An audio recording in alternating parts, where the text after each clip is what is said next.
नमस्कार दोस्तों, heart talk India में आपका बहुत बहुत स्वागत है। मैं हूं दिवाकर विक्रम सिंह। बंगाल, असम, केरल, तमिलनाडु और पुडुचेरी में हो रहे चुनाव के बीच में ही राहुल गांधी एक बार फिर न सिर्फ भारत में बल्कि पूरी दुनिया में चर्चा का विषय बन गए हैं। और इस बार वो चर्चा में इसलिए आए हैं क्योंकि वो अमेरिका से बहुत नाराज हैं। जी हाँ, मैं कोई हवाई बात नहीं कर रहा हूँ, बल्कि उन्होंने अमेरिकी राजनयिक और हार्वर्ड कैनेडी स्कूल के एम्बेसडर निकोलस बर्न्स उनके साथ एक वर्चुअल मीटिंग की और उस मीटिंग में अमेरिका पर उन्होंने बहुत ताने और तंज कसे हैं। जी हाँ, मैं इसलिए ये बात कह रहा हूँ क्योंकि उन्होंने आरोप लगाया है कि भारत में जो कुछ भी हो रहा है उस पर अमेरिका कुछ बोलता क्यों नहीं। अब अपने राजनीतिक प्रयासों से मोदी सरकार को घेर पाने में असफल राहुल गांधी एक बार अमेरिका की शरण में जा पहुंचे हैं और अमेरिका के राजनयिकों से, वहां के नेताओं से ये गुहार लगा रहे हैं कि वो भारत के मामलों में दखल दें।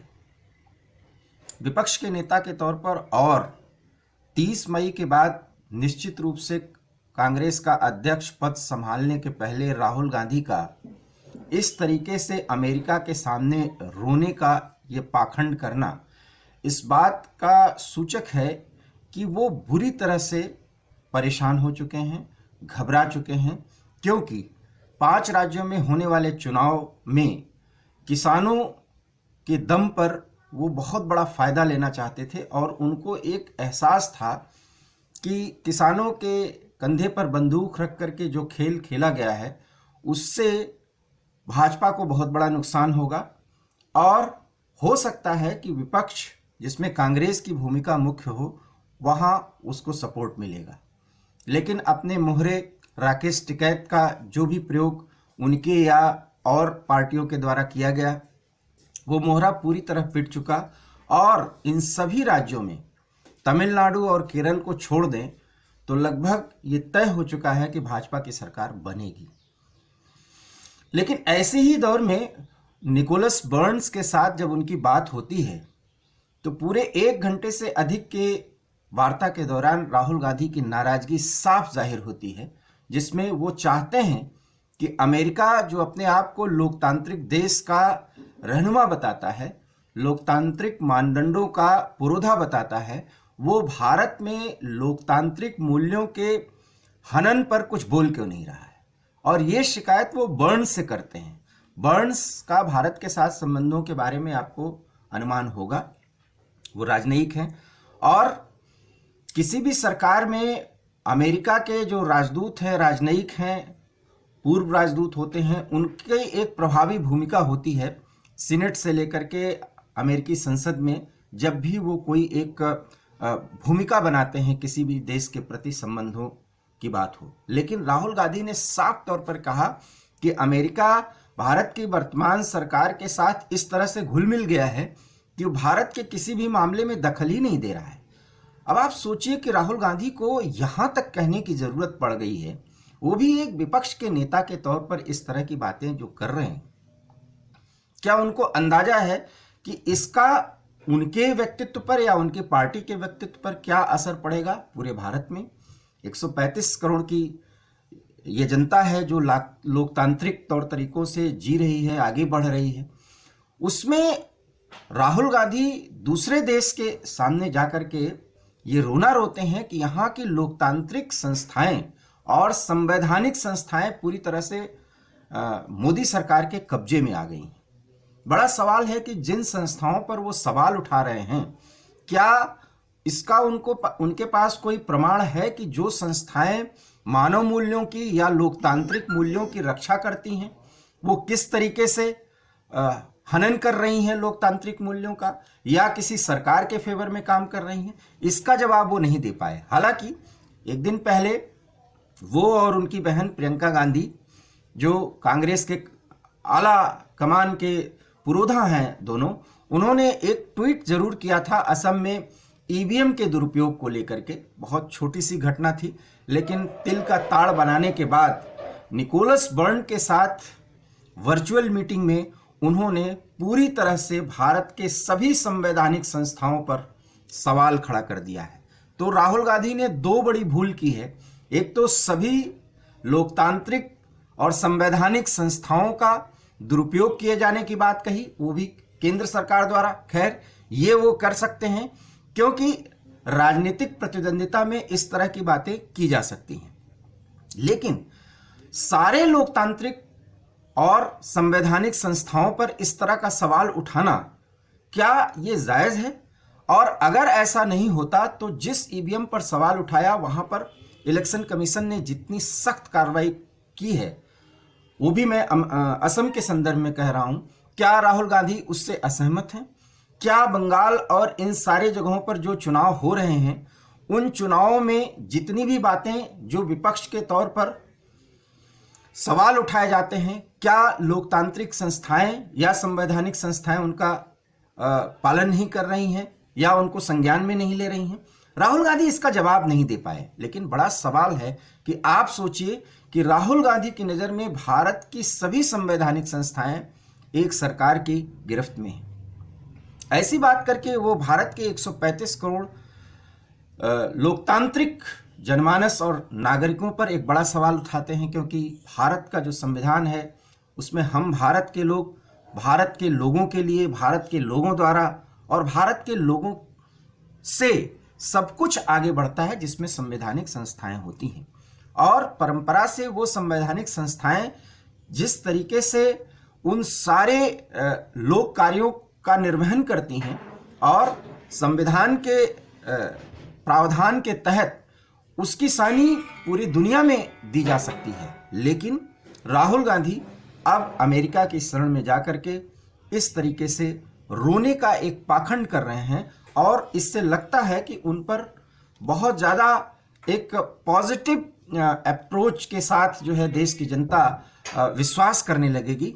लेकिन अपने देश की बात अपने माध्यम से, अपने संगठन के माध्यम से, अपने लोगों के बीच में न करके अमेरिका के सामने जाकर के गिड़गिड़ाने की पहल करने की राहुल गांधी की कोशिश क्या ये सवाल खड़े नहीं करती कि वो भारत को समय समय पर विदेश में जाकर या विदेशों की संस्थाओं के साथ या विदेशी व्यक्तियों के साथ किसी भी मंच से, कभी कभी वो जाते भी हैं तो वहाँ इस तरह की बात करते हैं। गल्फ के कुछ देशों में जाकर के उन्होंने भारत के लोकतांत्रिक और संवैधानिक संस्थाओं पर सवाल उठाया। यहाँ पर हिंदुत्व को एक बड़ा दुष्प्रचार के रूप में उन्होंने एक मुद्दा बनाया और वही मुद्दा वो बनाने की कोशिश कर रहे हैं कि भारत इस तरीके से एकजुट क्यों है। बड़ा सवाल है कि देश में आखिर में किस स्थान पर उन संवैधानिक प्रावधानों, संवैधानिक संस्थाओं का दुरुपयोग किया जा रहा है। और अगर देश की आम जनता किसी सरकार के साथ है तो क्या ये किसी भी देश के लोकतांत्रिक मूल्यों का हनन है? वास्तव में राहुल गांधी न तो ये समझ पा रहे हैं, न तो समझने की कोशिश कर रहे हैं और अपनी ही जिद में लोकतांत्रिक मूल्यों का जिस तरीके से वो गठन करना चाहते हैं और लोकतांत्रिक मूल्यों को जिस तरह से भारतीय परिप्रेक्ष्य में स्थापित करने की कोशिश करना चाहते हैं, शायद देश की जनता इसको भरोसे में नहीं लेना चाहती। क्योंकि कांग्रेस के इतने दिनों के शासन में देश ने बहुत कुछ देखा है, कहा कुछ और जाता है, किया कुछ और जाता है। देश की जनता जब इससे उकता चुकी, उसके बाद उसने भरोसा किया उस बात पर जिसमें जो कहा जाता है वो करने का प्रयास तो किया जाता है। मैं बात कर रहा हूं प्रयास करने की। उस प्रयास करने में हो सकता है कुछ कमियां रहें, लेकिन इसका क्या मतलब कि कोई भी विपक्ष का नेता, जो भी प्रमुख विपक्षी नेता अपने आप को कहने का गौरव प्राप्त करना चाहता है, वो समय समय पर किसी भी मंच से भारत के खिलाफ एक बड़ी बात कहने की कोशिश करता है, जिसमें देश की बदनामी होती है, न कि देश का स्तर ऊंचा उठता है। लोकतंत्र के लिए, संवैधानिक मूल्यों के स्थापना के लिए और तमाम मुश्किलों और विरोधों और पड़ावों के बावजूद भारत लोकतंत्र की दिशा और दशा को पूरी दुनिया के लिए तय कर रहा है। ये अमेरिका भी मानता है और अमेरिका जैसे वो तमाम यूरोपीय देश भी मानते हैं। लेकिन आज राहुल गांधी को यह लगता है कि भारत में लोकतंत्र और संवैधानिक संस्थाओं का पूरी तरह से एक पार्टी या एक व्यक्ति, एक सरकार के मुखिया के द्वारा यूज किया जा रहा है, उनके सारे अधिकारों को सीमित कर दिया गया है। इसमें राहुल गांधी कहना क्या चाह रहे हैं ये बात क्लियर नहीं हो रही है, लेकिन भारत के नागरिक होने के नाते इस तरह की बात करके राहुल गांधी ने जो कुछ भी कहने और समझाने की कोशिश की है, देश की जनता जो है इसे बहुत ही तल्ख अंदाज में देखेगी और उसकी तल्ख प्रतिक्रिया देगी। जो 5 राज्यों के चुनाव में जो रिजल्ट आएगा उसमें तो दिखेगा और आगे भी दिखेगा। इसके साथ ही साथ उन्होंने भारत के आर्थिक विकास के संदर्भ में भी बात कही। उन्होंने कहा कि विकास की जो प्रक्रिया आगे बढ़ाई जा रही है उससे कोई फायदा नहीं होने वाला, बल्कि लोगों के हाथ में पैसे दिए जाएं, अब इस बात की जरूरत है। पैसा देने की जो प्रक्रिया है उस पर राहुल गांधी कुछ नहीं बोलती। वास्तव में राहुल गांधी से लोगों के हाथों में पैसा देने और विकास के मॉडल में क्या ऐसी कमी है उस पर बहुत कुछ स्पष्ट करने की जरूरत है। अब ये मांग होनी चाहिए कि राहुल गांधी उसको जो कंसेप्ट वो अपना रख रहे हैं अपने पार्टी की तरफ से उसको वो स्पष्ट करें। रही बात चीन की, तो चीन परस्ती जो प्रकारांतर से कांग्रेस पार्टी करती रही, उसी चीन को पूरी तरह से शह और मात देने के लिए अमेरिका के साथ भारत के प्रयासों को आगे बढ़ाए जाने की, और वो भी लोकतांत्रिक तरीके से संवैधानिक मूल्यों के साथ आगे बढ़ाने की बात कह के राहुल गांधी ने कम से कम ये तो माना कि चीन हमारे लिए एक बहुत बड़ी समस्या है और उसको अब चेक मेट करने की बहुत ज़रूरत है, और चेक करने के लिए हमको ट्रैक और ट्रेस करने के साथ ही साथ चीन की तरह ही हमें अपने विकास को आगे बढ़ाने की ज़रूरत है। अब इस विकास को चीन की बराबरी करने के लिए या चीन को मात देने के लिए हमको क्या करना चाहिए, राहुल गांधी इस पर भी नहीं बोले। कुल मिलाकर के हर एक मुद्दे को टच करके उन्होंने देश के संविधान के मूल्य और संवैधानिक संस्थाओं पर सवाल खड़ा करके उन्होंने भारत की बदनामी करने का एक बड़ा तरीका एक बार फिर से निकाला है, इस्तेमाल किया है।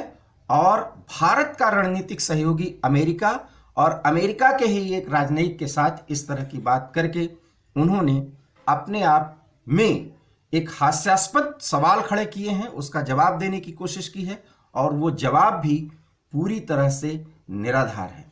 इस आधार पर राहुल गांधी की इस तरह की नाराजगी जो अमेरिका के प्रति उन्होंने दिखाई है, आखिर में किस बात की ओर संकेत करती है, ये आप हमें प्रतिक्रिया के तौर पर जरूर बताएं। लेकिन इतना तय है कि राहुल गांधी अब ज़्यादा अच्छी तरीके से अपने आप को नीचे गिराने का प्रयास जोर शोर से शुरू कर चुके हैं। शायद 5 राज्यों में के चुनाव प्रचार में और वहां से मिल रहे फीडबैक के आधार पर वो समझ चुके हैं कि अब कांग्रेस की दाल गलने वाली नहीं है। कांग्रेस की तथाकथित विकास मॉडल को अब जनता पूरी तरह से नकार रही है और नरेंद्र मोदी के नेतृत्व में जनता आगे बढ़ना चाहती है। ये आप इसलिए इस तरह की जो बात मैं कह रहा हूं, इसको आप पूरी तरह से भाजपाई माइंडसेट की बात मत समझिएगा। लेकिन राहुल गांधी की बात को जनता स्वीकार करती तो कम से कम बंगाल में वो और उनकी बहन प्रियंका गांधी जाने की कोशिश करती। लेकिन नाक की लड़ाई का सवाल बना बंगाल, और बंगाल के चुनाव में टीएमसी का साथ देने या अपने महागठबंधन का साथ देने के लिए वो बंगाल अभी गए तक नहीं हैं। बड़ा सवाल है कि जो अपने देश के ही राज्यों के नागरिकों से जुड़ने में इतनी कोताही बरत रहा है, उस कोताही बरतने वाले व्यक्ति का अमेरिका के सामने रोना गिड़गिड़ाना आखिर में किस बात की ओर संकेत है। इस वीडियो में इतना ही। अगर आपको ये वीडियो पसंद आया हो तो प्लीज़ इसे लाइक करिए, इसे शेयर करिए, और हमारे YouTube channel heart attack India को प्लीज़ सब्सक्राइब करिए, और Facebook page heart attack India पर आप हमें फॉलो करना बिल्कुल ना भूलिए। बहुत बहुत धन्यवाद। नमस्कार।